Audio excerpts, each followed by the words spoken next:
नमस्कार बच्चों। Arts Hindi class में आपका एक बार फिर स्वागत है।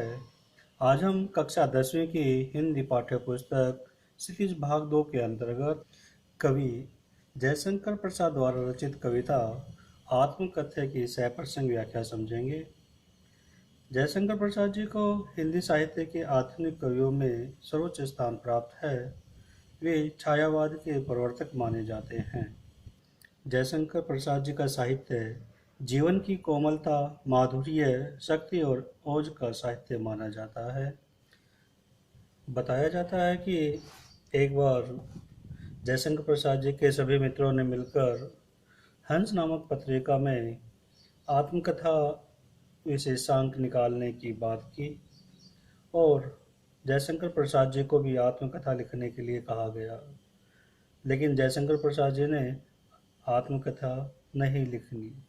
वो नहीं चाहते थे कि वो आत्मकथा लिखें और उन्होंने अपनी उसी असहमति को व्यक्त करते हुए यह आत्मकथ्य नामक कविता लिखी है, जिसकी व्याख्या इस प्रकार है। कवि कहते हैं कि मधुप गुनगुनाकर कह जाता कौन कहानी यह, मुरझाकर गिर रही पत्तियां देखो आज कितनी घनी। इस गंभीर अनंत नीलिमा में असंख्य जीवन इतिहास, यह लोग करते ही रहते हो अपना व्यंग मलिन उपहास। मधुप भंवरा गुनगुनाकर गुनजार कर कह जाता है कौन कहानी, कौन सी कहानी यह, अपनी अपनी कौन सी कहानी कह जाता है। कहता है कि हमारा जो मन रूपी भंवरा है, न जाने हमारे जीवन की कौन सी कहानी को कब कह जाता है, ये अस्पष्ट है। और मुरझाकर गिर रही पत्तियां देखो आज कितनी घनी। मुरझाकर पता नहीं कितनी पत्तियां आज घनी, घनी मतलब बहुत से ज़्यादा पत्तियां गिर रही हैं। कहने का भाव यह है कि हमारा जो जीवन है वो अनेक कष्टों को भोगता रहता है, अनेक कष्ट हम सहन करते रहते हैं, निराशाओं का सामना करते रहते हैं। हमारे जीवन के बहुत से ऐसे सपने हैं जो पूरे नहीं होते हैं, वो मुरझाकर गिर जाते हैं, वो बीच में ही दम तोड़ जाते हैं। तो उन्हीं के बारे में यहाँ पे कहा है कि मुरझाकर गिर रही पत्तियां देखो आज कितनी घनी। आज कितनी घनी, बहुत ज़्यादा जो पत्तियां हैं मुरझाकर गिर रही हैं, अर्थात हमारी बहुत ज़्यादा इच्छाएं, अभिलाषाएं, सपने टूट कर चूर हो रहे हैं। हमें कष्ट हो रहा है, दुख हो रहा है। इस गंभीर अनंत नीलिमा में असंख्य जीवन इतिहास।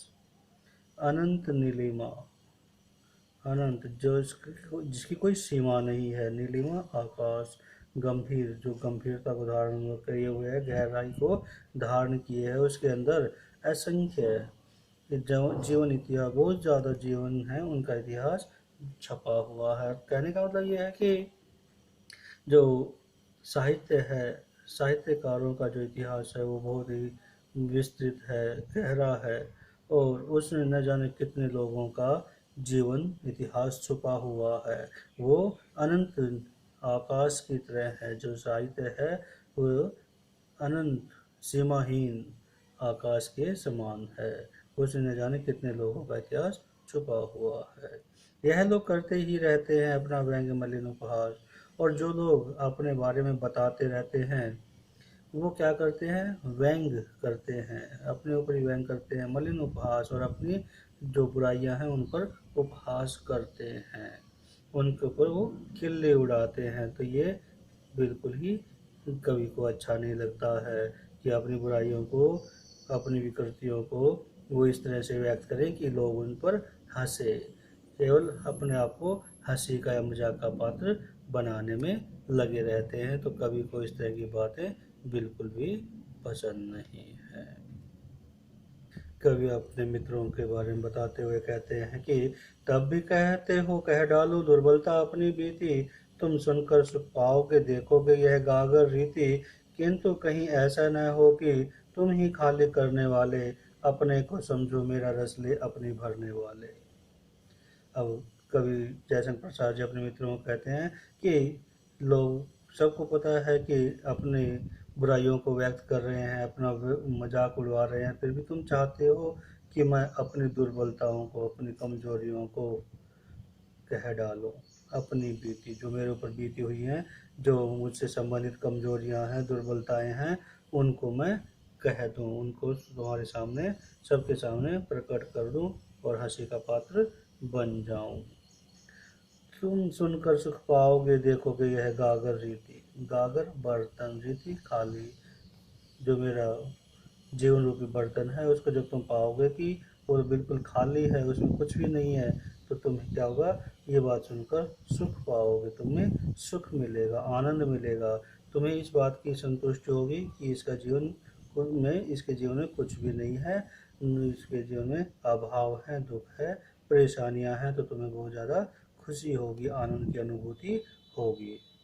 किंतु कहीं ऐसा न हो कि तुम ही खाली करने वाले अपने को समझो, लेकिन ऐसा ना हो कि बाद में जब मेरे दुखों को समझो, मेरी बातों को जानो, तो तुम्हें ये समझ में आए कि तुम ही खाली करने वाले, कि मेरे जीवन को तुम खाली करने वाले अब हो, तुम्हारे ऊपर ही उसका सारा का सारा जो आक्षेप है तुम्हारे ऊपर ही आएगा।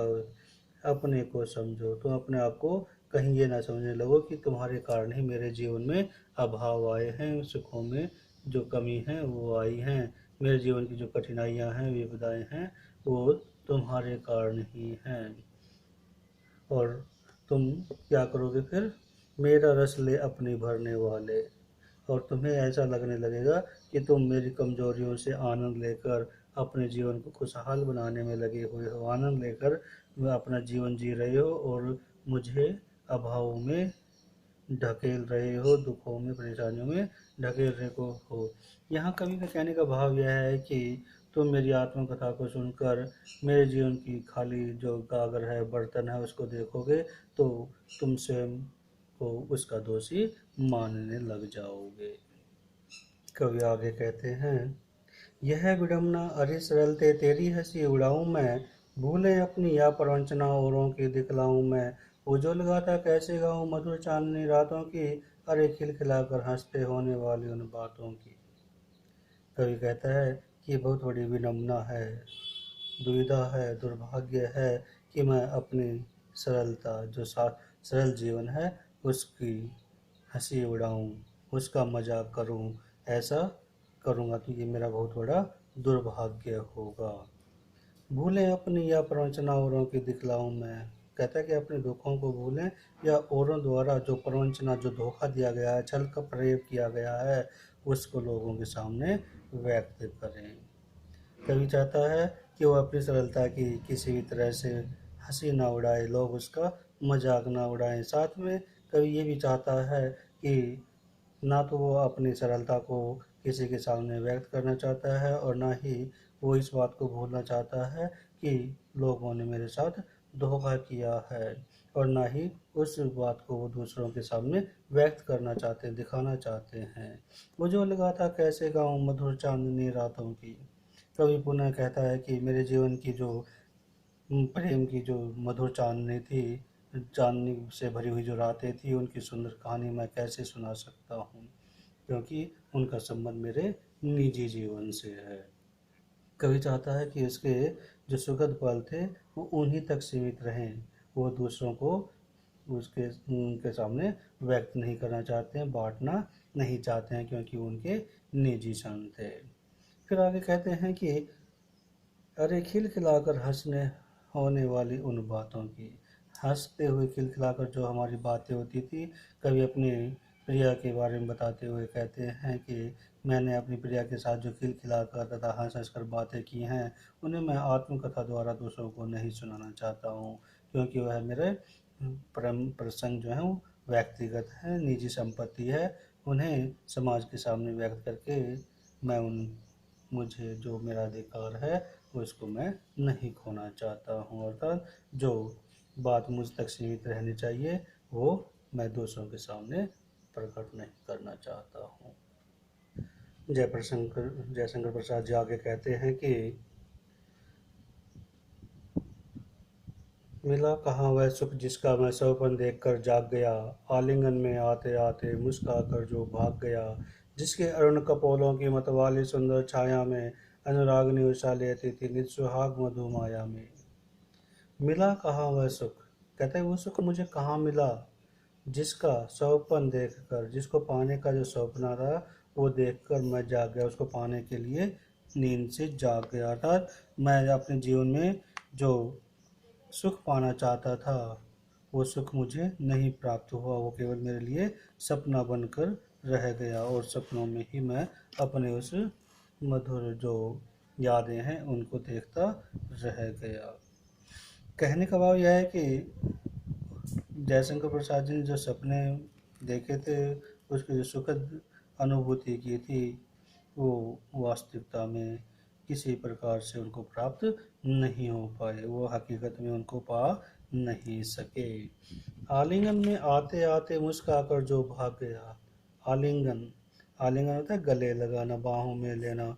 मुस्कुराकर जो भाग गया, कहते हैं जो सपना उन्होंने देखा था सुख का, वो उनके आलिंगन में आते आते मुस्कुराकर दूर चला गया। अर्थात कहने का भाव यह है कि वह अपने जिस प्रिय का आलिंगन करने के लिए अपने बाहों को आगे बढ़ाते हैं, वह मुस्कुराकर दूर हो जाता है और उसके जीवन की जो इच्छाएं हैं वो अधूरी रह जाती हैं। जिसकी अरुण कपोलों की मतवाली सुंदर माया छाया में अनुरागनी उषा लेती है निज सुहाग मधु माया में। यहाँ पर कवि ने अपने प्रिया की सौंदर्य का वर्णन करते हुए कहा है कि उसकी जो प्रेमिका है उसके अरुण कपोल, अरुण कपोल लाल गाल, लाल लाल गालों के इतने मतवाले और सुंदर हैं कि मतवाली सुंदर छाया, उनकी जो सुंदरता है वो बहुत ज़्यादा देखने को आकर्षित करती है, अपनी ओर खींचती है। कहने का भाव यह है कि जो कवि है अपनी प्रेमिका के सौंदर्य का वर्णन यहाँ पर कर रहे हैं कि उनके लाल और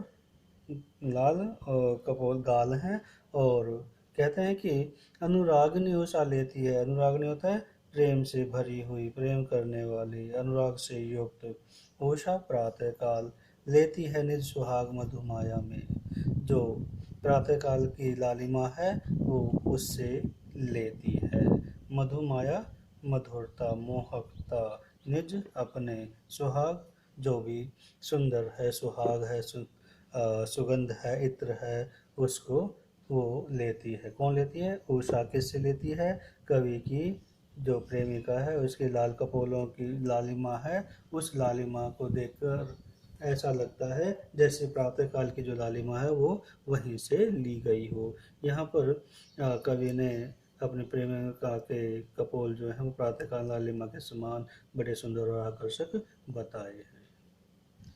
कवि आगे कहते हैं कि उसकी स्मृति पात्र बनी है थके पति की पंथा की, सेवन को उधेड़ कर देखोगे क्या मेरी कंथा की, छोटे से जीवन की कैसे बड़ी कथाएं आज कहूँ, क्या यह अच्छा नहीं कि औरों की सुनता मैं मौन रहूं, सुनकर क्या तुम भला करोगे मेरी भोली आत्मकथा, अभी समय भी नहीं थकी सोई है मेरी मौन व्यथा। उसकी स्मृति पाथे बनी है, अब तो केवल उसकी यादें मात्र मेरे पास हैं। स्मृति यादें, पाथे रास्ते का जो कलेवा होता है, खाना होता है, भोजन होता है, तो उसका पाथे का अर्थ है रास्ते का भोजन या सहारा, संबल, सहारा भी हम कह सकते हैं। पथिक यात्री, मुसाफिर, पंथा रास्ता। तो कहते हैं कि उसकी अब केवल यादें जो हैं वो ठीक वैसे ही सहारा बनती हैं जिस प्रकार थका हुआ पंथी पथ, अपना रास्ता, जो यात्री है अपना रास्ता तय कर रहा है तो उसको रास्ते में भोजन की आवश्यकता पड़ती है, वैसे ही जो मेरी प्रिया है उसकी जो स्मृतियाँ हैं वो मेरे जीवन रूपी रास्ते में, यात्रा में मेरे सहायता करती हैं, मुझे आलम्बन देती हैं, सहारा देती हैं। सीवन को उधेड़ कर देखो क्या मेरी कंथा की, कंथा होती है गुदड़ी, और यहाँ गुदड़ी से मतलब है कवि का अंतर्मन, कवि के मन में जो कुछ भी चल रहा है वो। सीवन का अर्थ है सीलना, सिलाई। जिस प्रकार हम देखते हैं कि जो भी बिस्तर है, गुदड़ी है, उसके अंदर क्या है, तो उसकी सिलाई उधेड़ी जाएगी तभी तो उसके अंदर पता चलेगा कि हमें इसके अंदर क्या लगाया हुआ है। ठीक वैसे ही कवि कहता है कि मेरे जो जीवन की गुदड़ी है, जो मेरे अंतर्मन की गुदड़ी है, जो मेरा अंतर्मन में जो बातें चल रही हैं उनको तुम उधेड़ कर क्या देख पाओगे, अर्थात उसके अंदर तुम्हें कुछ भी प्राप्त नहीं होगा, उसमें तुम्हें किसी प्रकार की कोई बात छुपी हुई दिखाई नहीं देगी। छोटे से जीवन की कैसे बड़ी कथाएं आज कहूँ। कभी कहता है कि मेरा जीवन बहुत ही छोटा है, लेकिन इस छोटे से जीवन में मेरे साथ बहुत बड़ी बड़ी घटनाएं घटी हैं, बहुत बड़ी बड़ी कथाएं हुई हैं। उन बातों को मैं किस प्रकार से बताऊं, अर्थात मैं उनको छोटे सी थोड़े पल में, थोड़े समय में व्यक्त नहीं कर सकता हूँ। क्या ये अच्छा नहीं कि औरों की सुनता मैं मौन रहूं, मौन, चुप। कभी कहता है कि क्या ये अच्छा ना हो कि जिनको कहनी है अपनी बातें, जो अपनी आत्मकथा कहने में रुचि लेते रखते हैं, जिनको ये लगता है कि हाँ आत्मकथा कहनी चाहिए, तो और अपनी कमियां बतानी चाहिए, तो वो बताते रहें। क्या ये अच्छा नहीं है कि वो बताएं और मैं मौन रहूं, चुप रहूं, केवल उनको सुन लूं और चुपचाप रहूं, किसी प्रकार की मैं कोई प्रतिक्रिया न करूं। सुनकर क्या तुम भला करोगे मेरी भोली आत्मकथा। अंत में कवि जयशंकर प्रसाद जी कहते हैं कि मेरी जो आत्मकथा है वो बहुत ही भोली है, सरल है, सीधी है। उसको सुनकर तुम क्या करोगे, अर्थात तुम्हें उससे कोई आनंद प्राप्त नहीं होगा, कोई खुशी भी नहीं मिलेगी, कोई सुख नहीं मिलेगा। इसलिए मेरी आत्मकथा सुनकर तुम्हें किसी प्रकार का तुम्हारा जो प्रयोजन है वो सफल नहीं हो पाएगा। तुम मेरी जो सरल और सीधी आत्मकथा है उसको पढ़कर या सुनकर आनंद नहीं ले पाओगे। अभी समय भी नहीं थकी सोई है मेरी मौन व्यथा, व्यथा दुख पीड़ाएं, जो मेरे दुख हैं वो सोए हुए हैं, चुपचाप हैं, मौन हैं। मौन को ना चुपचाप, मेरे जो दुख हैं, जो पीड़ाएं हैं वो चुपचाप अब सोए हुए हैं। उनमें किसी प्रकार की कोई भी अब प्रतिक्रिया नहीं हो रही है, कोई गतिविधि नहीं हो रही है, और अभी समय भी नहीं है, और न ही अभी मुझे अपनी आत्मकथा कहने का उचित समय लगता है कि सही समय आ गया है मैं अपने बारे में कुछ बताऊं। कवि यहाँ कहना चाहता है कि जीवन की जो दुख दर्द हैं वो सहते सहते वो थक गया है, और अब वह अपने बारे में कुछ भी नहीं बताना चाहता है, कुछ भी नहीं लिखना चाहता है। बच्चों, ये थी कवि जयशंकर प्रसाद द्वारा रचित कविता आत्मकथ्य। आत्मकथा लिखना एक विधा है, और प्रत्येक व्यक्ति चाहता है कि वो अपने बारे में लिखे, लेकिन जब हम आत्मकथा लिखने बैठते हैं तो हमारे अंदर हिम्मत और साहस होना चाहिए, क्योंकि इसमें केवल अच्छाइयाँ, खूबियाँ ही नहीं लिखी जाती हैं, अपने द्वारा कोई अच्छे काम किए गए हैं वही नहीं लिखे जाते हैं, अपनी प्रशंसा नहीं लिखी जाती है, बल्कि इसमें आपके अंदर जो भी बुराइयां हैं, कमियां हैं, जो भी आपने गलत काम किए हैं, चाहे वो जानकर या अनजाने में हुए हैं, उन सभी को बताना होता है। तभी हम अपने जीवन, अपने चरित्र का पूरा विस्तार यहाँ पर प्रकट कर सकते हैं, तभी एक ईमानदार आत्मकथा लिखी जा सकती है। तो बच्चे, ये थी आत्मकथा। और अगली वीडियो जो हमारी आएगी उसमें हम इसी कविता के वस्तुनिष्ठ प्रश्नोत्तर और उसके बाद अभ्यास संबंधी प्रश्नोत्तर समझने का प्रयास करेंगे। धन्यवाद।